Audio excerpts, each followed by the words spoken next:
کڑکتی دھوپ، برستی گرمی، زبان کاٹا، ہونٹ خشک، ٹھنڈا پانی دستیاب، دروازہ مقفل، کوئی دیکھنے والا بھی نہیں، لیکن بندہ ایک گھونٹ بھی نہیں پیتا، وضو کرتے بھی احتیاط کرتا ہے تو قطرہ حلق سے نیچے نہ اتر جائے، کیونکہ میرا اللہ مجھے دے۔ جو چیزیں صوفیاء کو مراقبے سے نصیب ہوتی ہیں، ماہ سیام میں اللہ اس دولت کو بانٹ دیتا ہے، چھڑک دیتا ہے، بارش کی طرح وہ دولت برستی ہے، اور یہ تصور ہمارے ساتھ جڑ جاتا ہے کہ میرا اللہ مجھے دے گا۔ ہم پانی نہیں پیتے، اللہ دے گا، مرغب غذائیں موجود ہیں کہ اللہ دے گا۔ میں یہ پوچھتا ہوں کہ ہم کھانا نہیں کھاتے کہ اللہ دے گا، ہم پانی نہیں پیتے کہ اللہ دے گا، لیکن جب رشوت لے رہے ہوتے ہیں اللہ اس وقت نہیں دیکھتا، جب نظر بھٹک رہی ہوتی ہے اللہ اس وقت نہیں دیکھتا، جب خیال بہک رہا ہوتا ہے اللہ اس وقت نہیں دیکھتا، جب سوچوں میں آوارگی آتی ہے اللہ اس وقت نہیں دیکھتا۔ تو یہ صرف کھانے اور پینے کو ہی دیکھ رہا ہے، باقی امور زندگی کو نہیں دیکھ رہا، اور وہ کیا صرف رمضان میں دیکھتا ہے، غیر رمضان میں نہیں دیکھتا؟ مجھے بتائیے اس سے بڑا ہیجان انگیز بھی کوئی منظر ہو سکتا ہے؟ لیکن جناب یوسف کیا بولتے ہیں؟ قال معاذ اللہ، میں اللہ کی پناہ میں۔ راتو 7 دروازے بند کر کے لوگوں کی نظروں سے چھپ گئی، اور موٹا کھیس ڈال کے اپنے زور میں اپنے جھوٹے خدا سے بھی شرم کرتی ہے اور اس سے چھپ گئی، میں اس خدا سے حیا کیوں نہ کروں جو ساتویں کوٹھی میں بھی دے۔ پھر اتنی روشنیاں برسی، اتنا یقین برسا کہ گناہ کیا، گناہ کا تصور بھی نہیں۔ تو مجھے بتائیے کتنا ہیجان انگیز منظر تھا جب حسن قدموں میں بچھنے کے لیے خود بےتاب تھا، اور حضرت یوسف جوان رانا ہے، جوانی اور شباب پورے باغپن پہ ہے، لیکن یہ جذبہ کہ میرا اللہ مجھے دیکھ رہا ہے ایسی رکاوٹ بنتا ہے۔ قال معاذ اللہ، میں اللہ کی پناہ میں۔ تو یہ یقین جب بندے کے ساتھ جڑ جاتا ہے کہ میرا اللہ مجھے دیکھ رہا ہے، تو پھر انسان کے لیے گناہ سے بچنا کوئی مشکل نہیں۔ گھر میں فاتح ہو، مشکل میں بندہ پھنسا ہو اور اس کو رشوت مل رہی ہو، تو پھر اپنا ہاتھ روکنا بڑا مشکل ہوتا ہے، بلکتے بچوں کا خیال آتا ہے۔ لیکن جب یہ خیال ہو کہ میرا رب میرا رازق ہے اور میرے اس عمل کو دیکھ رہا ہے، تو پھر بندہ اس کو فرقہ کی حیثیت پہ نہیں دے گا، اور جب وہ پاؤں کی ٹھوکر پہ بھی نہ رکھے تو پھر اللہ فرماتا ہے وَيَرْزُقْهُ مِنْ حَيْثُ لَا يَحْتَسِبُ، تو یہ کر کے دیکھ میں تجھے وہاں سے رزق دوں گا جہاں سے تجھے گمان بھی۔ وہ اپنے یقین کو کھڑا کر کے دیکھ، میرے اوپر اعتماد کر۔ میرے حضور نے فرمایا اللہ پر توکل کرنے کا جو حق ہے اگر تم ادا کرو، وہ تمہیں ایسے رزق دے جیسے پرندوں کو عطا ہے۔ صبح گھر سے نکلتے ہیں خالی پیٹ ہوتے ہیں، ہمیں تو پتہ ہے دفتر میں جانا ہے، ہمیں تو پتہ ہے دکان پہ جانا ہے، ہمیں تو پتہ ہے فیکٹری میں جانا ہے، ہمیں تو پتہ ہے کہ ہم نے فلاں جگہ جا کے دیہاری لگا دی، لیکن ان کا کوئی کاروبار نہیں ہوتا، کوئی فیکٹری نہیں۔ جدھر جی آیا صبح جو ہے وہ اڑان بھرتے، من توکل پنچھی اڑتے، خرچ نہ پلے زیرہ ہو، نہ کوئی راز ہے نہ کوئی کاروبار ہے، لیکن کبھی ایسا بھی ہوا کہ شام کو خالی پیٹ آئے تو کہا اگر تم اللہ پہ توکل کر دو وہ بھی تمہیں ایسے رزق دے جیسے پرندوں کو رزق دے۔ پرندوں میں سے ایک پرندہ ہے ہنس، یہ سچے موتی کھاتے، اور آپ پنساری کے پاس موتی کھینے جائیں تو ہزاروں روپے تولے کے ماشے کے حساب سے آپ لیں تو پھر بھی آپ سوچتے ہیں کہ پتہ نہیں یہ خالص نہیں ہے یا نہیں۔ وہ اتنے نایاب اور کامیاب ہیں کہ آپ ماشوں اور تولوں میں خریدتے اور پھر بھی آپ کو شک رہتا ہے کہ یہ خالص ہیں یا کہ نہیں ہے۔ اور ہنس کھاتا ہی وہ ہے، اور دنیا پر ایک نہیں لاکھوں کروڑوں ہنس ہیں، اور روزانہ صبح و شام کھاتے اور پیٹ بھر کے کھاتے ہیں، اور اللہ انہیں روز عطا بھی کرتے ہیں۔ یہ مالک وہ ہے رازق ہے۔ جب اس پہ توکل اور اس پہ یقین پیدا ہو جاتا ہے تو پھر مشکل نہیں رہتا، پھر آسانی سے۔ تو روزوں میں اللہ تعالیٰ یہ یقین دیتا ہے کہ وہ مجھے دیکھ رہا ہے، بندہ یہ تیقن پیدا کرتا ہے کہ میرا اللہ مجھے دیکھ رہا ہے۔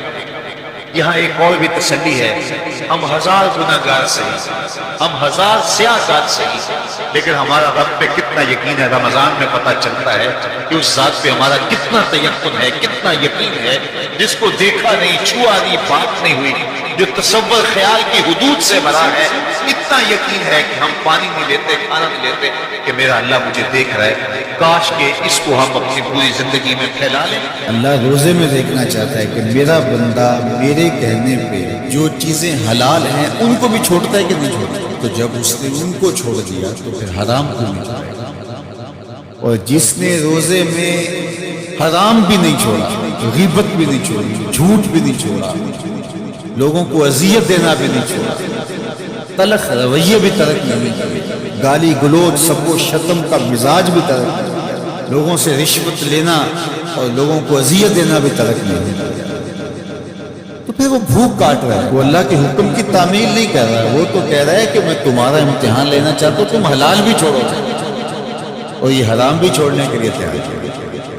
کوئی روزہ ہی نہیں، ہم ہر سال مشق کرتے ہیں، ماہ صیام گزر جاتا ہے، پھر جہاں کھڑے ہوتے ہیں وہیں کھڑے ہوتے ہیں، جبکہ روزہ تو 1 مہینے کی ٹریننگ ہے۔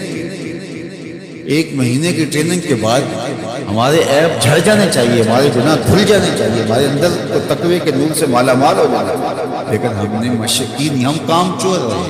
تو پھر نتیجہ کیا ہوا کہ جہاں کھڑے تھے کہ روزے کا مقصد اتقاء کو پیدا کیا، اور ہر وہ کام جو اللہ کی ناراضگی کا ذریعہ ہے اس کو ترک کرنے کا نام تقویٰ ہے۔ اور اگر کوئی ایسا کام سرزد ہو جائے جو اللہ کی ناراضگی کا سبب و ذریعہ ہے تو فوراً توبہ کی جائے، رجوع کیا جائے، ایسے امور بجا لائے جائیں جو اللہ کی رضا کا سبب و ذریعہ بن جائے۔ حضور نے ارشاد فرمایا، حضرت معاذ بن جبل رضی اللہ تعالیٰ عنہ سے مروی ہے، اتق اللہ حیث ما کنت، تو جہاں بھی رہے اللہ سے ڈرتا رہے، خلوت میں ہو، جلوت میں ہو، گھر میں ہو، مسجد میں ہو، بازار میں ہو، تنہائی میں ہو، ہجوم میں ہو، جہاں بھی تو رہے اللہ سے ڈرتا رہے۔ وَأَتْبِعِ السَّيِّئَةَ الْحَسَنَةَ، اور اگر تم سے کبھی کوئی گناہ سرزد ہو جائے تو فوراً نیکی کر، تم ہوا وہ نیکی اس گناہ کو مٹا ڈالے۔ وَخَالِقِ النَّاسِ بِخُلُقٍ حَسَنٍ، اور لوگوں کے ساتھ اچھے اخلاق کے ساتھ پیش آئے۔ تو نیکی کرنے کے بعد، تقویٰ اختیار کرنے کے بعد تیسری بات حضور نے ارشاد فرمائی، حضور سے بڑا حقیق کون ہو سکتا ہے؟ میرے ماں باپ حضور کے قربان۔ یہ ہوتا ہے، تھوڑی نیکیاں کر کے لوگ پھول جاتے ہیں، تھوڑی سی پرہیزگاری اختیار کر لی تو سمجھے کہ ہمارے جیسا زمانے میں نہیں، کوئی کارنامہ سر انجام دے دیا، کوئی کام ہو گیا تمہارے ہاتھ سے تو تم لوگوں کے ساتھ بدتمیزی کرنے لگے ہو، یہ تو ہمارا دین نہیں ہے۔ تو فرمایا اتق اللہ حیث ما کنت، جہاں بھی رہے ایک تو اللہ سے ڈرتا رہنا، اور دوسری بات ارشاد فرمائی اتبع السیئۃ الحسنہ، جب تم کوئی برائی کر بیٹھو تو اس کے فوری بعد تم نیکی کرو، تم ہوا وہ مٹا ڈالے۔